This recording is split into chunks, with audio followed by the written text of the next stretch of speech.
Hello, everyone. My name is Jordyn Smith, and I am the voice and the astrologer behind the YouTube channel and the webpage Nonconformist Conscience. And I am here with my really good friend, Stacie Pazura. I think some of you guys might know her. She has been on the EA Zoom channel quite a bit. I actually did a show with her, and if you've ever been active on the EA message board, you will see her all over the old one, and she's even been on the new one. So I'm super happy today that me and you are going to be talking about this Gemini full moon. So Sure. let's jump into this. I wanted to know your thoughts on the archetype of Gemini, and then I will share the screen and then we can dive into this chart. Okay. Okay. Well, so I guess just as a baseline, a starting off point, we need to understand that the full moon. This is implicating a key planetary pair, the sun and the moon, which is it's a process of integrating the self-image with the sense of purpose in life, and this is on an ongoing basis.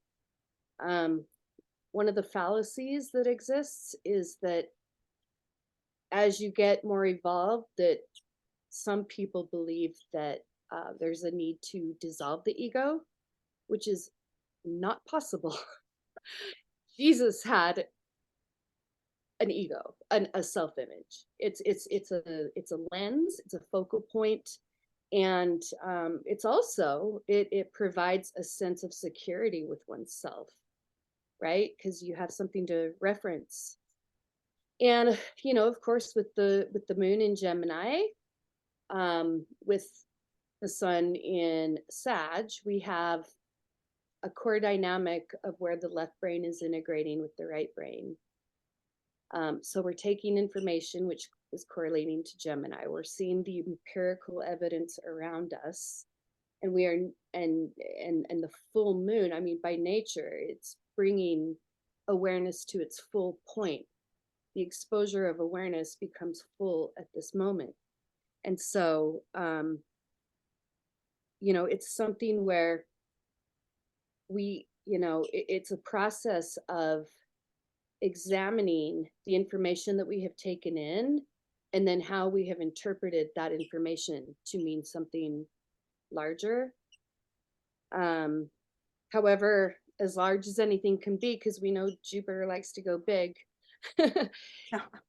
there's always it's an onion. It never ends. The need to constantly reevaluate how we are interpreting, how what are we taking in. It's just ongoing, and this is just super emphasized right now in this chart dynamic.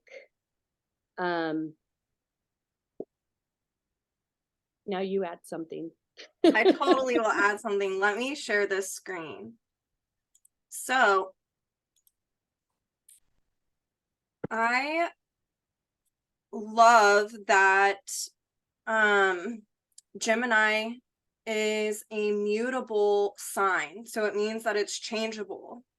I also like that it's mental. So to me, whenever I put those two together, I'm thinking about how this can be about a changeable mental understanding. As we collect and gather information or messages that we receive, which are both Gemini, part of that archetype, we can then take this Mercury that's in the sign of Sag and expand upon that. There's something here that is saying on some level, because the moon is full, it's opposing the sun, that something needs to be thrown off, right? So maybe some type of way that we are thinking, or how we've come to understand or define life as we know it right now, is wanting to change. It's wanting to put that mutable energy into it. And with Mercury there in the sign of Sag and ruled by that Jupiter and Taurus, this can really have the ability to change our relationship with ourself right now. You know, there's something that we're re-experiencing or reevaluating, seeing as Jupiter is retrograde. And so if something's circling back around right now, it's for us to resolve it, and that it can really impact our relationship with ourselves right now. And then I want to like take more of a layer of this onion back, peel it back a little bit. Pluto in evolutionary astrology, you always want to look at it in the context of any chart. It's the soul in someone's natal chart, but also when we're looking at a transit, it's the collective evolution, right? And so we know Pluto's, you know, been doing this dance, and Capricorn is about to move back into Aquarius, but Pluto and Capricorn technically still squaring this nodal axis, with the resolution being that south node in Libra, is really, how can I take responsibility for my own evolutionary growth right now? How can I step outside of my own status quo of what I've known? And if we're looking at the moon being in Gemini, how we define reality, right? Like the definition that we're giving Capricorn reality. So what needs to be thrown off? What are we looking at as maybe as a truth or an opinion, but it's, you know, it's actually not fact? It could be all of these things happening right now.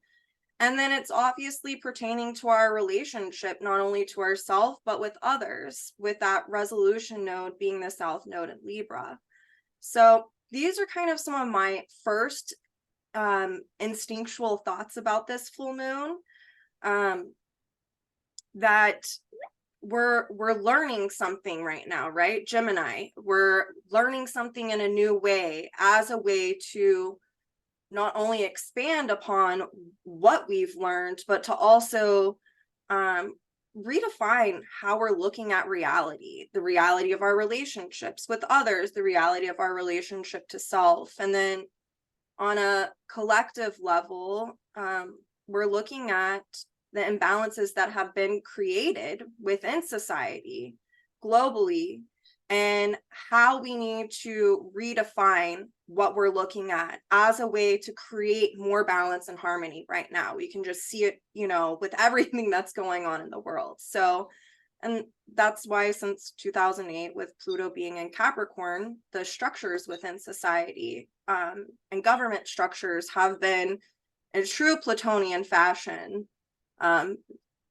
being obliterated is the way that I think of this. So do you have more thoughts that you have on Pluto being a part of this chart, or, you know, that Mars balsamic the sun, which is opposing the moon?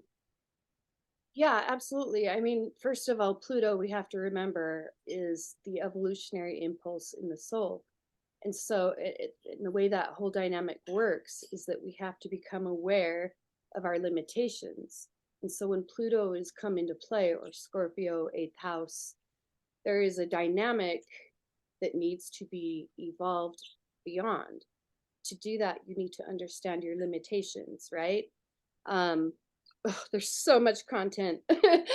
I hope I can speak it clearly, but um, so sorry if this is disjointed. My left brain is a bit quirky, but the Mars conjunction to the sun in this full moon chart, this is a balsamic phase, right? And so this is a time of culmination. And so we may feel as though like there's things that we are taking in information wise, where we're seeing in the world like something's got to change. Like there's a crisis, there's a bit of a crisis. And it really like, and the other thing that I wanted to really hone in on that you mentioned is the mutable nature of Gemini and Sag. Obviously, Pisces and Virgo as well. But this is definitely focused on the interpretive capacity. And my greatest teacher, Jeffrey Wolf Green, the one thing that I have really been imprinted with is one thing he said, which is that the issue with humanity is interpretation, right? We can all experience the same phenomena, and but we can interpret it in different ways. And so that's another dynamic here, is where with Jupiter being retrograde, that's going to turn us inward. And with Taurus, we're looking at our personal values, right? So what do I believe? What do I feel is right and wrong? What is the philosophical understanding that I have? How do I make sense of this? And this is something that must always mutate. Why? Adaption. Why is adaption necessary? Because we evolve, things change, we have to keep up, right? And I think it's probably clear to everyone that one of the obstacles we face as a global society is limitation in interpretation, because each person can have Gemini is immediate experience. It's phenomenal reality. It's empirical, which means that you're perceiving things through the immediate senses. So it's immediate environment, right? However, with Jupiter, we now have relativity. And so what may be true for us may not be true for another. And, one of my favorite teachings from Jeffrey Wolf Green is that like to really utilize that Sagittarian archetype, Jupiter archetype. The key is to have considered responses. But in order to have a considered response, we have to really think about it. We have to reflect. And with that Jupiter in Taurus, we are going inward. What is right for me versus what is right for you? Because we can see a lot of the conflict is that people are not seeing each other's personal realities. There needs to be an integration where we can make it more holistic and encompassing of the total. And first thing I think about is one of the greatest teachings from a very amazing teacher that we've had on this planet, Jesus of Nazareth, is the teaching, treat others the way that you would be treated. So if you get confused about philosophy, what's right, what's wrong, it's a simple rule of thumb. How would I be treated? And I like to exclude the word how would I like to be treated, because who doesn't want a massage all the time, right? Sometimes to be confronted, so we may not want to be confronted, but those confrontations open up questions which we then consider relative to values, which is relative, right? Absolutely. So that's just like a really key dynamic that I see that's going on. And with the wars, it's like the earth is hungry. And this is also a reference to that balsamic Mars and the sun. We've all been acting on, instinctually acting on how to actualize our own self purposes. And I want to bring in this Saturn in Pisces, which I find very fascinating. It's 0 degrees, but this is forming a square to the moon and to the Mars sun. And so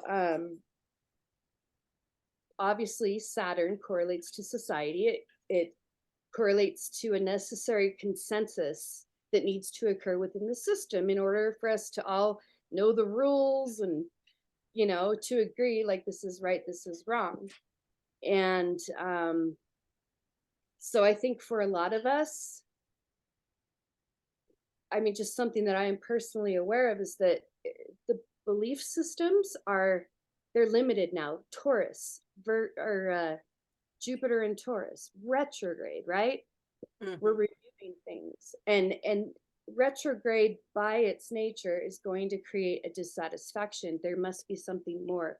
There's some way to individuate this, um, for ourselves. And so there can be those, it's going to involve those kinds of deep questions. But what's kind of ironic about, this Mars Sun conjunction, this is a balsamic conjunction, but yet if we look at the dynamics to other aspects that are being made, it's going to be different for Mars and for the Sun. For example, that square to that Saturn is forming, which I just find very pronounced. It's a disseminating square to Mars. Am I right on that square? Yeah, I think so. um, Last quarter. yeah. Oh, it's last quarter. Okay. Um, and so, but yet the Sun, that's a different phase. Yeah, that's a first quarter square to Saturn. The sun is a first quarter square to Saturn, whereas Mars and Saturn are a last quarter. Yeah. And so you can't just look at a Sun and Mars and say, okay, this is just the Sun and Mars conjunct. The phasal relationship is very important in understanding the nuance of that dynamic. And so um, a lot of action has been taken. A lot of awareness is being generated as to the consequences, Saturn, of our actions. And the hit and miss is really just causing us to have, to look within and require, like, what is personally valuable to me? What philosophical context can I understand all of this stuff that is happening, and how can I understand how that's occurring for another person? And which I want to bring in that Venus South Node conjunction. That's balsamic. So we are tapping into relating patterns in the past where maybe our belief systems are not adaptable. Maybe they apply to us, but not others. Or maybe in our own mental framework, we think, oh, that applies to you, but not to me. So we've all got to have that humility to do that examination. That's how we make the best use of this. Absolutely. Oh, I love that. You know what it made me think of? I say this so much, and I learned this from one of my friends who is a therapist here in Oklahoma where I live. But whenever I was younger, she used to, this is so good for my Jupiter on the ascendant. She used to always say this, and now I say it all the time to clients. I think I've said it in my own videos that there's more than one way to get to Denny's, right? This is like that Jupiter, the relativity of truth of just because something's right for me doesn't mean that it's going to be right for you. And that's a Jupiter in Taurus, I feel like, dynamic whenever you throw in the Libra that you're talking about. I love the T-square that you were talking about, Stacie, with the Saturn squaring the Mars Sun and also this full moon. Seeing as Saturn in Pisces is the ruler of Pluto and Capricorn, I mean, we're looking at the dissolving of old man-made structures that have created these imbalances, whether that be in our own personal lives and also on a collective level. Like as Pluto is finishing up its round in Capricorn, we have its ruler in Pisces. So it's this extra oomph of this is needing to culminate. Something's got to give. It's not working anymore. And it's about that whole relativity of truth dynamic. I also found it fascinating when you're looking at this chart, Jupiter is in conjunct the Sun and Mars.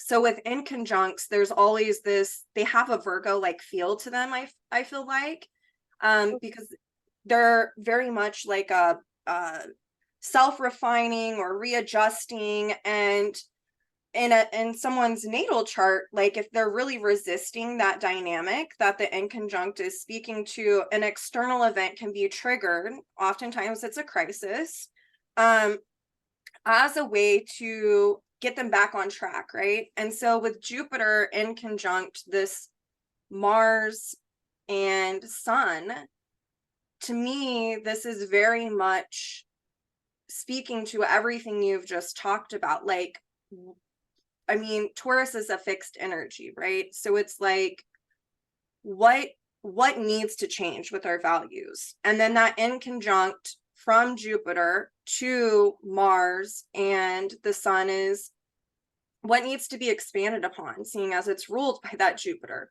What values do we need to expand upon? What personal truths do we need to understand? What do we need to culminate about how we've understood something in the past?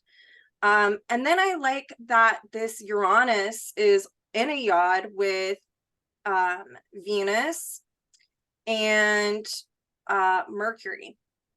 The Venus balsamic conjunction to the south node is sextile this Mercury, and then they both in conjunct this Uranus. So it's like, in order to expand upon what is true or what feels right, what feels honest and authentic, we're needing to really objectify like the conditioning as to how we've defined something prior to. Like, how has our conditioning impacted the way that we are, in a very Gemini way, classifying the information that helps define reality for us right now? And so then looking at, in an objective way, how has this impacted my relationships? What from the past keeps resurfacing that I need to objectify and come into more awareness about? And then with Mercury as a part of this, we then get to really tap into our intuition, because Mercury is in Sag. Jupiter is retrograde. So intuition is a really huge thing right now. That also speaks to, maybe this is where we're needing to oppose something with this moon in a opposition to the balsamic conjunction with Mars and the Sun. It's, you know, is there limited thinking? Is this created from my conditioning of the past? Has my conditioning created imbalances in my relationships and my relationship to myself, seeing as it's Uranus and Taurus, that now I need to really liberate from this through objectifying it? And then to tap into my intuition about what feels right for me.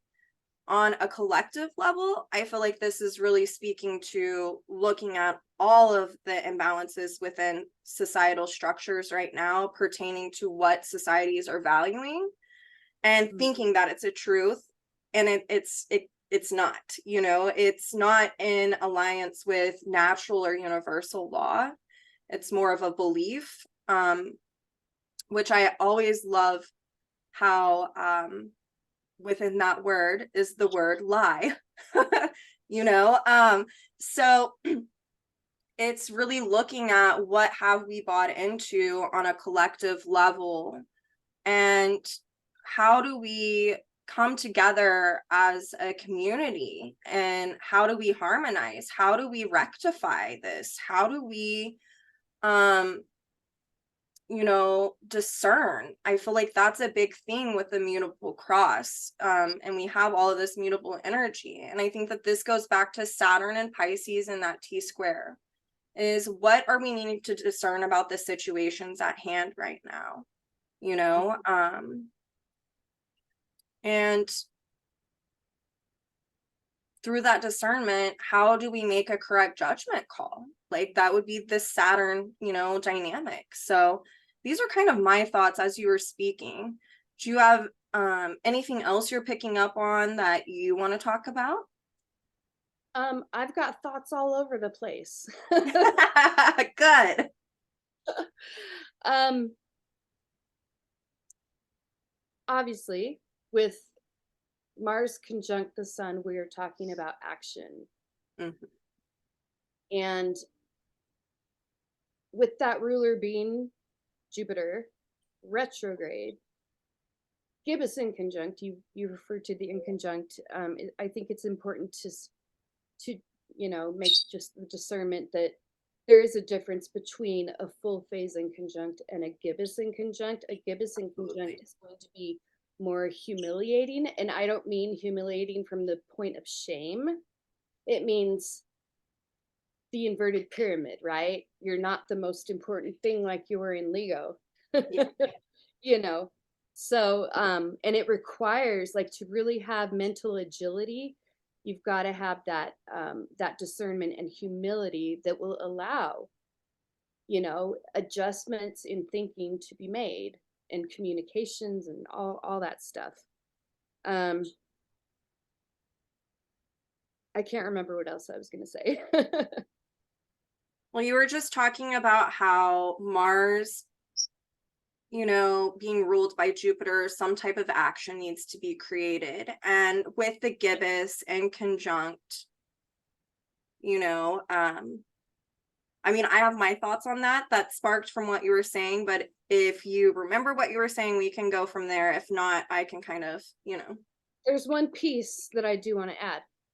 absolutely. Because Mars is balsamic, it's a balsamic conjunction. This is very different from a new phase conjunction. There's totally different energy, right? In a balsamic conjunction, things are wrapping up. There has a whole cycle that has already occurred. And so, and just, it's kind of like Piscean in nature. So it can be confusing sometimes. Sometimes we don't see how things link together. And so it kind of seem like things are coming from out of left field. But I feel like, because this conjunction is balsamic at the time of the full moon being an imprint of, this full-blown awareness of how our thinking is contributing to our beliefs, and how we're applying it in society and all that stuff, and ourselves, because Saturn is obviously personal authority, and self-mastery. um um the thought flew right out of my brain. um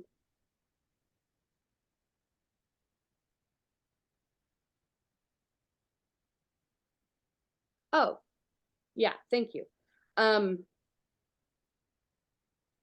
because it's a balsamic conjunction between Mars and the Sun, we shouldn't have expectations that we're going to know how to act right now, because what's going to show us how we need to act is through that Jupiter and that inconjunct, because we're all going to need to adjust.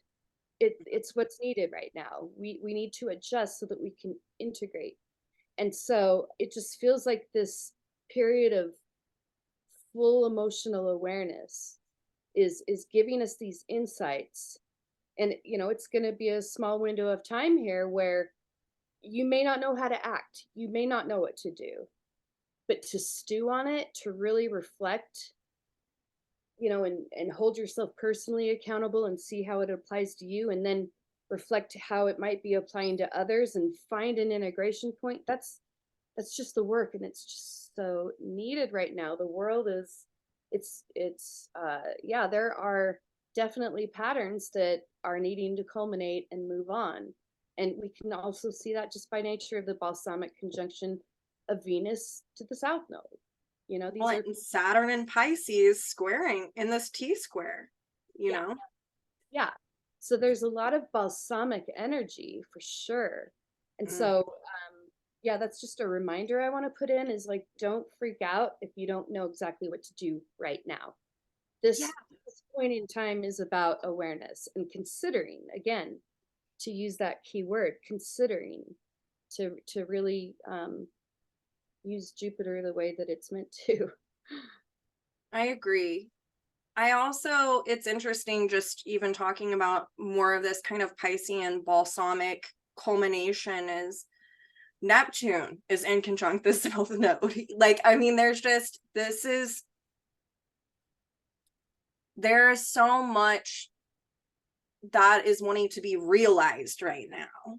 And I think what I hear you're talking about is whenever, because it's the Piscean feel of it, I mean, with everything that we're touching on, is it things don't become clear like until the dust settles. Like, it's Piscean nebulous energy. It can almost feel like you're out at sea flailing or holding on to a buoy so tight and you're like, what am I gonna do here, you know? And so it's about having patience with the situation at hand, but also, still, because Saturn is in this T square with the full moon, and the sun and Mars, it's like the need to reflect on everything as it's coming up. Like, if you're feeling disillusioned by a situation, which is a Pisces dynamic, if you feel like you don't understand what's going on, like, this is about getting us in touch with how we have been defining things prior to. And it's like this, it's the key that unlocks everything through reflecting on what's going on. Eventually the dust settles, and then we can have an understanding or an awareness about how our thinking prior to has created certain situations, or distortions or imbalances, and just everything that's kind of going on in this chart right now. I do like there's a couple of things here. Lilith, I'm going to point to it with my mouse for people. Lilith is at 12 degrees Scorpio and in conjunct Chiron, which is approaching this north node. And to me, I mean, Lilith is already no bullshit, but Lilith and Scorpio is really no bullshit. So it's like, where we're looking at the things that have wounded us in the past, on personal levels, with this being Chiron and Aries ruled by Mars and Sag, it's how we believe about ourselves, right? How we believe about ourselves could have affected our sense of being, having self-leadership. It's also looking at, seeing as it's Aries, early child development is another thing that I really think speaks to this Chiron and Aries. How our initial imprinting has affected our attachment styles and how that has made us feel about ourselves, affected our personal relationship to ourselves. Lilith, in conjunct this, is really helping us to psychoanalyze ourselves as a way to get to the bottom line of who we are, like revealing our natural personal truths, right? And that's just pulling in that Mars and Sag being ruled by that Jupiter. But on even collective levels, this is like, wanting to slice away the old dynamics of where war has happened. What has created war over and over and over again? Beliefs, usually philosophical beliefs pertaining to religion, and how that's created mass distortions. And Lilith here is like, as a community, as a collective, how do we stay whole into ourselves? How do we stay whole into our natural selves? Who were we whenever we were first birthed, right? Like Aries, like, what was the intention? And so it's getting us and cutting to that quick of that. And so there is this readjustment process as Lilith is kind of just here to be upfront and in our face about whatever it is we're needing to get to the bottom of where this can be, especially because Chiron is in Aries and it's Chiron, like, it's retrograde. We're re-experiencing where a wound is, right? That hasn't healed. And the inconjunct with Lilith is to help us get to the bottom of how that has affected us. And it's to change our awareness. Chiron is about, really, you can't ever get rid of the wound. Like, it can be a scab that gets picked off and then it festers again. But it's really about changing the awareness around what that wound was and how it can be used now as a way to, I mean, Lilith and Scorpio, to metamorphosize or alchemize something within us, and to, you know, um, it can be something that can potentially help others down the road. Like, we all know whenever something has gone on in our lives and we felt really isolated, and then we are healing this dynamic, or we have wisdom revolving around it, and someone comes along and they're experiencing that, we can share our awareness around it, and that can have the potential to help them get to the bottom of it. And then on a collective level, I think it's just us needing to continue to pull back the proverbial curtain, to be honest. That would be the Mars and Sag Jupiter, about our values in society, and how it's affected how we treat other people, how we why war is created. Is that really a natural law? No, it's not. This is a man-made delusion. And so then that goes back to just this whole Pluto cap being ruled by Saturn and Pisces, and this T-square with everything. So I wanted to pull that in. I love talking about the asteroids. There's a couple of other ones that I have jumped out to me that I have my own thoughts on, but I want to know, and you may or may not, I'm kind of putting you on the spot here and I'm jumping around. But this is perfect for a Gemini full moon. Just going everywhere, which is because we keep talking about this Mars and Sag and this balsamic conjunction to the sun, which is opposing this moon, symbolizing a full moon, needing to oppose or throw off some type of dynamic. If we look at Mars is the ruler of this north node, and then Mars's own planetary north node is at 23 degrees Aries, so it's 1 degree off of the lunar north node.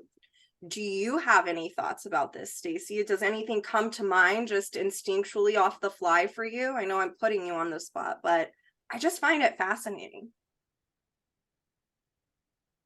I mean, yeah. It just flew out of my brain in my typical fashion.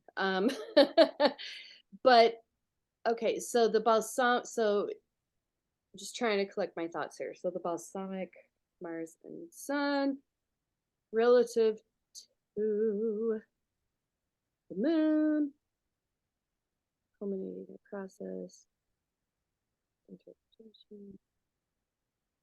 Sorry, let's move on. Okay, well, let me tell you. It'll occur to me, and when it does, I will say something. Here's what I kind of am thinking about. With Mars being the ruler of this north node, as we do the Pluto squaring the node work, and we're resolving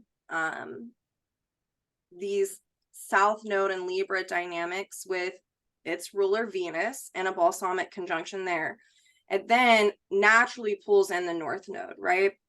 And so we can tell that, again, this is revolving around the ways that we've believed that have affected the sense of society and how it's structured, and it's created imbalances, and how these beliefs can be delusive in nature.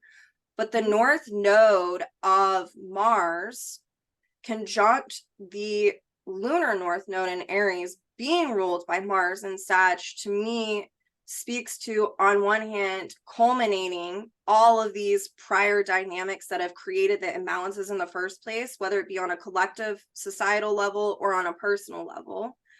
And then as we are reflecting and looking at all of this and connecting dots and having the aha moments, right? It then pulls in the need to expand upon this. Like, what do I believe? What is true? What is fact? What is the reality? And how can I create new action once I dot these I's and cross the T's with all of this balsamic energy in order to move forward? Like, what action can I put in place that's more in alignment with natural or universal law? is really kind of how I'm seeing this play out. So, Yeah, for sure. And I mean, just also remembering that balsamic, and that's what I had forgotten. The nature of a balsamic aspect is things are being seeded. So things are coming to a close, tying up the loose strings. And part of that process, before you know how you're going to act once the new cycle is initiated, you're seeding based on all of this cleanup what the next action is. And that Mars North Node sitting on the North Node of the Moon is a restatement of that. And mhm, so yeah, the time for action is upon us, but we have a little window here where making the effort, Venus, Taurus, um, is going to help us know how to act. If that makes any sense. it totally does. I mean, I think that these are just repeating signatures all over this chart. Like even as you were saying that, when I'm looking at this Uranus yod with, you know, Venus in the South Node and also Mercury, it's like Venus balsamic to the South Node in conjunct Uranus, retrograde, you know, as we come into awareness, we're liberating from things, and then that helps us to adjust. And then it pulls in the Uranus to Mercury. We can have seated thoughts, repeating thoughts, right? That are coming from our subconscious, that are reflecting more natural values that we've experienced whenever we have had lifetimes within nature, you know, matriarchal times, seeing as it's like Mercury and Sag, that can really help us down the road is what I'm seeing to be implemented. But first, we have to And dot I's and cross T's, you know? yeah, and and we also have to remember that Uranus correlates to long-term memory, and it also can correlate to trauma. Mm-hmm. So with that balsamic Venus on that south node, it's like, okay, let's do the inner inquiry. Like I swear, my favorite word for Jupiter is consider, consider, consider. If you think you already have the answer, you're not considering. Yep. Every new question is relative. And and that's what we've got to come back to. And you asked the question just a few minutes ago, what is the number one reason for the wars that we've had on this planet? And sadly, religion. Why?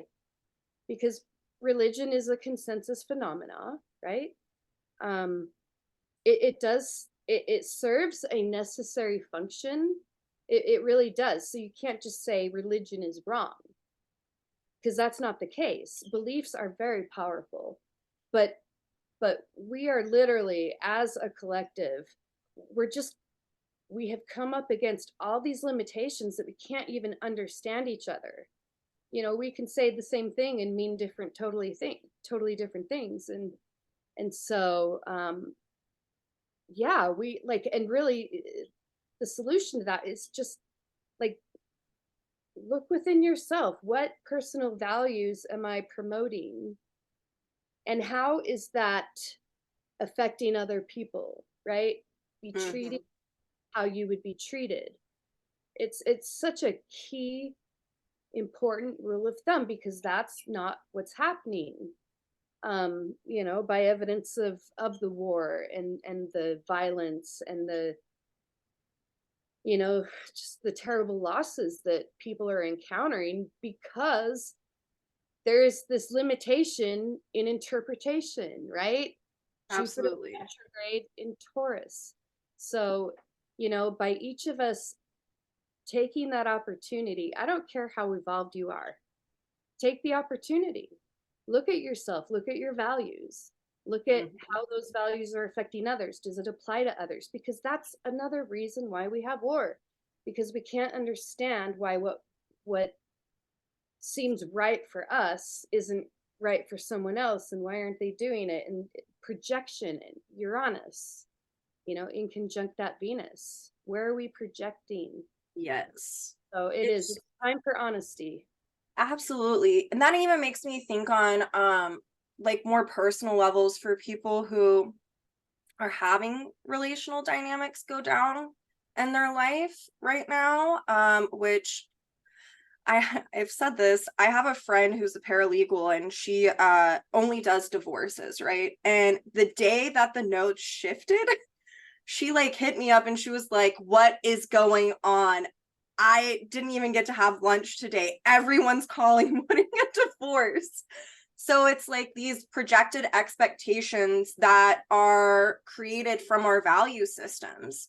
And that is, you know, Jupiter retrograde being ruled by this Venus in Libra. Venus is ruler of the South Node. And it's the projected expectations, but it's also